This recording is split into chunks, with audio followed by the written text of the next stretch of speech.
प्रबंधन कैसे करें? क्या उस समय खेत में पानी रखना चाहिए या नहीं?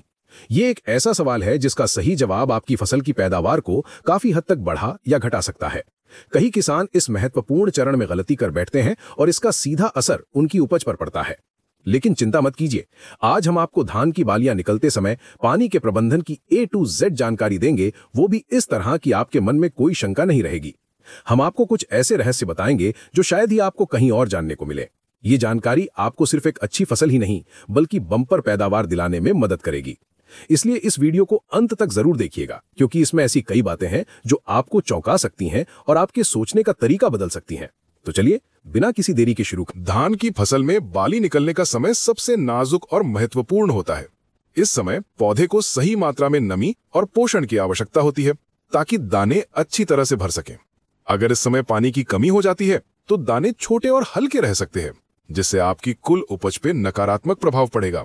वहीं अगर पानी बहुत ज्यादा हो जाता है तो भी कई तरह की समस्याएं पैदा हो सकती हैं, जैसे कि पौधों का गिरना यानी लॉजिंग या फंगल रोगों का खतरा बढ़ना।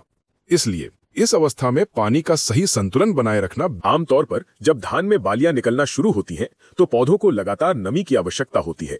इस समय खेत में 2 से 3 सेंटीमीटर पानी बनाए रखना आदर्श माना जाता है। ये पानी न केवल पौधों को आवश्यक नमी प्रदान करता है, बल्कि मिट्टी के तापमान को नियंत्रित करने और पोषक तत्वों की उपलब्धता को बनाए रखने में भी मदद करता है। लेकिन क्या ये हमेशा सही होता है? क्या हर स्थिति में यही तरीका अपनाना चाहिए? यहीं पर आती है सस्पेंस की बात, क्योंकि कई बार सामान्य नियम काम नहीं आते और हमें कुछ खास। अब आप सोच रहे होंगे कि अगर पानी रखना इतना ही जरूरी है तो इसमें सस्पेंस क्या है? सस्पेंस ये है कि धान की अलग अलग किस्में और अलग अलग मिट्टी की स्थितियां पानी की आवश्यकता को बदल सकती हैं। कुछ किस्में पानी के प्रति अधिक संवेदनशील होती हैं, जबकि कुछ अन्य कम। इसके अलावा मौसम की स्थिति भी एक महत्वपूर्ण भूमिका निभाती है। अगर मौसम बहुत गर्म और शुष्क है तो पानी की आवश्यकता बढ़ जाती है, जबकि ठंडे और नम मौसम में। एक और महत्वपूर्ण बात जिस पर अक्सर ध्यान नहीं दिया जाता, वो है खेत की जल निकासी व्यवस्था। अगर आपके खेत में पानी जमा होने की समस्या है तो बालियां निकलते समय अधिक पानी रखना पौधों को नुकसान पहुंचा सकता है।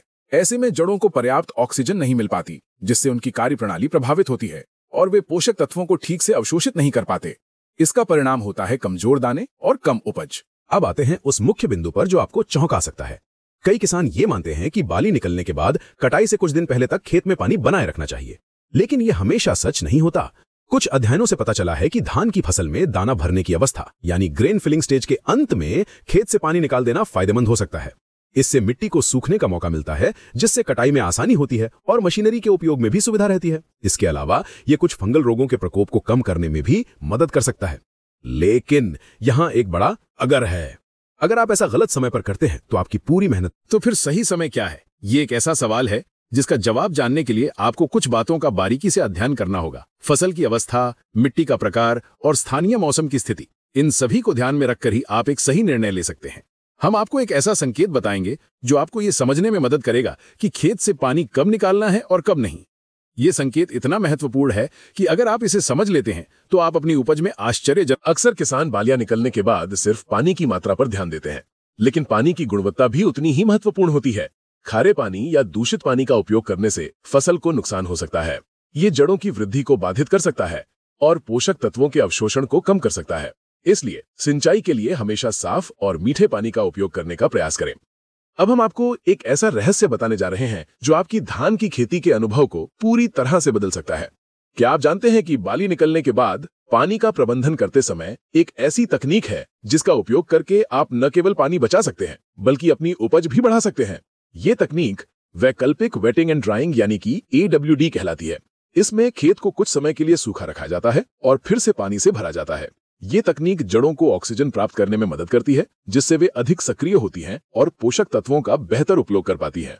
लेकिन ये तकनीक कैसे काम करती है और इसे सही तरीके से कब और कैसे अपनाना चाहिए, ये जानना बेहद जरूरी है, क्योंकि गलत तरीके से इसका उपयोग करने से अक्सर किसान बालियां निकलने के बाद सिर्फ पानी की मात्रा पर ध्यान देते हैं, लेकिन पानी की गुणवत्ता भी उतनी ही महत्वपूर्ण होती है। खारे पानी या दूषित पानी का उपयोग करने से फसल को नुकसान हो सकता है।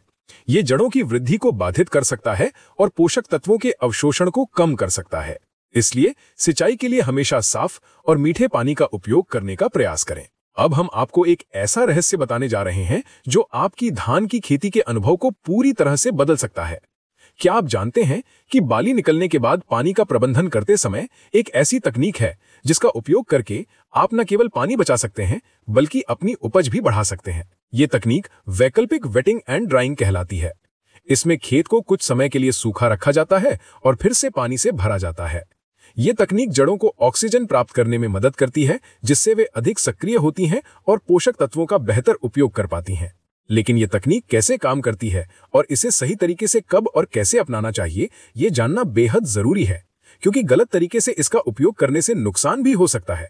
AWD तकनीक का सबसे बड़ा फायदा यह है कि ये पानी की बचत करती है, जो उन क्षेत्रों के लिए विशेष रूप से महत्वपूर्ण है जहां पानी की कमी है। इसके अलावा ये ग्रीन हाउस गैसों के उत्सर्जन को कम करने में भी मदद करती है, जिससे ये पर्यावरण के अनुकूल विकल्प बन जाता है। लेकिन इस तकनीक को अपनाने से पहले आपको अपनी मिट्टी के प्रकार और फसल की विशेष आवश्यकताओं को समझना होगा।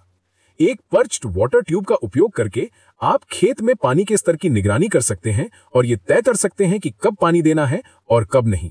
ये एक सरल उपकरण है जो आपको सही समय पर सही निर्णय लेने में। अब सवाल ये उठता है कि बाली निकलने के बाद जब दाने भर रहे हों, तब क्या खेत को पूरी तरह से सुखा देना चाहिए? कुछ किसान ऐसा करते हैं ये सोचकर कि इससे दाने जल्दी पकेंगे, लेकिन ये एक बहुत बड़ी गलती हो सकती है, खासकर अगर मौसम गर्म और शुष्क हो।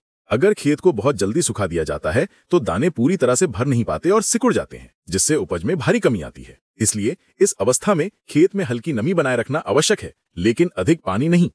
तो फिर सही संतुलन कैसे बनाएं?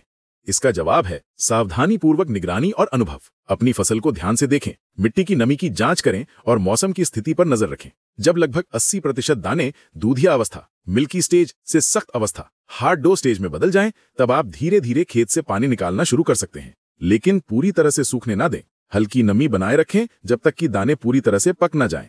अब एक और महत्वपूर्ण बात, क्या आपको पता है कि बालियां निकलने के समय पोषक तत्वों का प्रबंधन भी पानी जितना ही महत्वपूर्ण है? अगर इस समय पौधे को पर्याप्त पोटेशियम और फास्फोरस नहीं मिलता है तो दाने अच्छी तरह से नहीं भर पाते, भले ही पानी का प्रबंधन सही क्यों ना हो। पोटेशियम दानों को भरने और उनकी गुणवत्ता में सुधार करने में महत्वपूर्ण भूमिका निभाता है, इसलिए इस अवस्था में पोषक तत्वों की कमी ना होने दें। सही समय पर सही खाद का प्रयोग आपकी उपज को कई गुना बढ़ा सकता है। अब आप सोच रहे होंगे कि इन सभी बातों को ध्यान में रखते हुए सबसे अच्छी रणनीति क्या है? सबसे अच्छी रणनीति ये है कि आप अपनी फसल की जरूरतों को समझें और उसके अनुसार पानी का प्रबंधन करें। एक सामान्य नियम के तौर पर बाली निकलने से लेकर दाना भरने की शुरुआती अवस्था तक खेत में 2 से 3 सेंटीमीटर पानी बनाए रखें। फिर जब दाने सख्त होने लगे, लगभग 80% दाने, तो धीरे धीरे खेत से पानी निकालना शुरू करें, लेकिन पूरी तरह से सूखने ना दें। हल्की नमी बनाए रखें जब तक कि दाने पूरी तरह से पक न जाएं। कटाई से लगभग 7 से 10 दिन पहले खेत को पूरी तरह से सुखा देना चाहिए ताकि कटाई में आसानी हो। एक और अंतिम रहस्य जो आपको जानना चाहिए, क्या आप जानते हैं कि पानी के प्रबंधन का सीधा संबंध कीटों और बीमारियों से भी है? अगर खेत में बहुत ज्यादा पानी जमा रहता है तो ये ब्राउन प्लांट हॉपर जैसे कीटों और ब्लास्ट जैसी फंगल बीमारियों के लिए अनुकूल वातावरण बना सकता है। वहीं अगर खेत बहुत सूखा रहता है तो भी कुछ कीट और बीमारियां पनप सकती हैं। इसलिए पानी का सही प्रबंधन न केवल उपज बढ़ाता है बल्कि आपकी फसल को कीटों और बीमारियों से भी बचाता है। तो देखा आपने, धान में बाली निकलते समय पानी का प्रबंधन कितना जटिल और महत्वपूर्ण है। ये सिर्फ पानी डालने या ना डालने का सवाल नहीं है, बल्कि सही समय पर सही मात्रा में पानी देने और निकालने का सवाल है। उम्मीद है कि इस वीडियो में दी गई जानकारी आपके लिए बहुत उपयोगी साबित होगी और आप अपनी धान की फसल से बम्पर पैदावार प्राप्त कर पाएंगे। अगर आपको ये जानकारी पसंद आई हो और आपने इससे कुछ नया सीखा हो तो कृपया इस वीडियो को लाइक करें और हमारे चैनल को सब्सक्राइब करना ना भूलें। आपके लाइक और सब्सक्रिप्शन हमें और भी उपयोगी जानकारी आप तक पहुंचाने के लिए प्रेरित करते हैं। और हाँ, बेल आइकन को भी दबा दें ताकि आप हमारे आने वाले किसी भी महत्वपूर्ण वीडियो को मिस ना करें। आपके सवालों और सुझावों का हमें हमेशा इंतजार रहेगा, इसलिए कमेंट बॉक्स में अपनी राय जरूर दें। मिलते हैं अगले वीडियो में।